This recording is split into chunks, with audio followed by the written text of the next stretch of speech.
میں نے ایک کتاب میں پڑھا صلح کرانے والوں کو دونوں طرف سے مار پڑتی ہے۔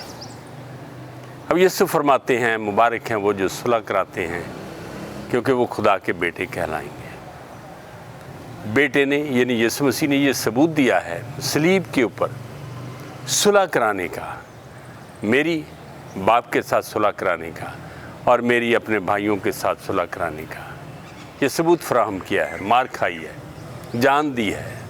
ہمیں اس صلح کے پیمانے کو اپنی زندگی کے اندر دیکھنا ہے کہ وہ کس قدر بھرا ہوا ہے۔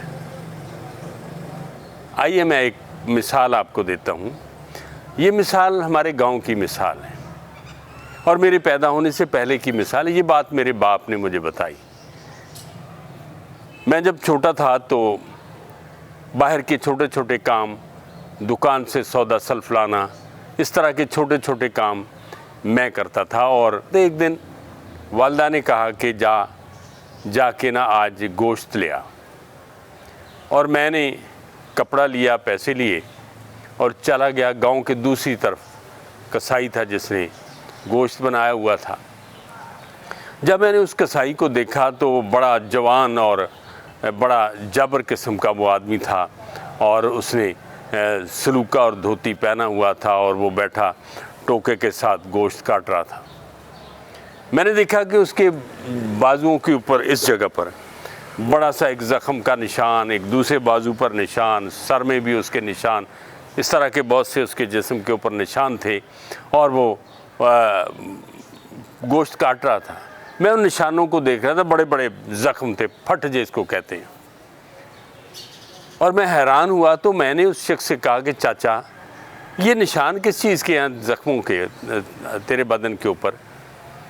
وہ مجھے کہتا ہے کہ اپنے باپ سے پوچھنا۔ خیر مجھے بڑا تجسس ہوا کہ یہ کیا نشان ہے، میرے باپ کو شاید پتہ ہوگا۔ میرے باپ نے مجھے بتایا، اور دو گروپوں میں لڑائی ہوئی، دونوں میں فساد ہوا، بہت بڑی لڑائی ہوئی، لاٹھیوں سے، برچھیوں سے، کلاڑیوں سے، اور وہ شخص جو ہے نا وہ دیکھ رہا تھا، کوئی ان کے درمیان آ کر ان کو روک نہیں رہا تھا، کیونکہ سب کو خطرہ تھا کہ کلہاڑی یا برچھی مجھے ہی لگے گی۔ لیکن وہ شخص جمپ مار کے دونوں کے درمیان آ گیا، اور دونوں طرف سے اس کو کلہاڑیاں لگیں اور بڑے بڑے زخم لگے، اور وہ گر پڑا۔ لیکن جو ہی وہ گرا تو دونوں گروپوں کے لوگ جو حملہ آور تھے وہ پیچھے ہٹ گئے۔ انہوں نے سمجھا کہ ہم نے بندہ مار دیا ہے۔ اب اس کو اٹھایا، انہوں نے اٹھا کے ہاسپٹل لے گئے۔ ہسپتال میں دونوں گروپ پہنچ گئے۔ وہاں جا کر اس شخص سے دونوں نے معافیاں مانگی، اور وہ شخص بچ گیا۔ مگر اس کے مار کھانے سے، اس کے برچھیاں کھانے سے، اس کے کلاڑیاں کھانے سے دونوں گروپوں میں نہ صرف صلح ہو گئی بلکہ دوستی بن گئی، دوستی سے بڑھ کر ان کی رشتہ داریاں بن گئیں۔ آج تک وہ دونوں قبیلے جو ہیں وہ رشتہ داریوں میں زندگی بسر کر رہے ہیں، وہ ایک مضبوط گروہ بن گیا۔ میرے عزیزو، خداوند یسوع مسیح نے آپ کے لیے کیا کیا؟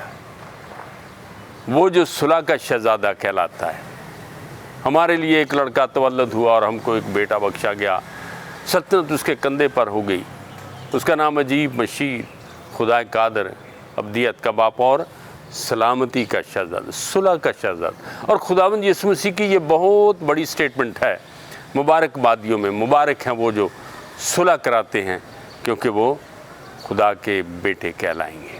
میرے عزیزو، مسیحی ہو، غیر مسیحی ہو، مگر آپ کا ان لوگوں کے درمیان کھڑے ہو کر ان کو یکجا کرنا، یہ خداوند یسوع مسیح کی صفت بھی ہے، اور وہ چاہتا بھی ہے اس ویران دنیا میں صلح کے شہزادے کھڑے ہو جائیں۔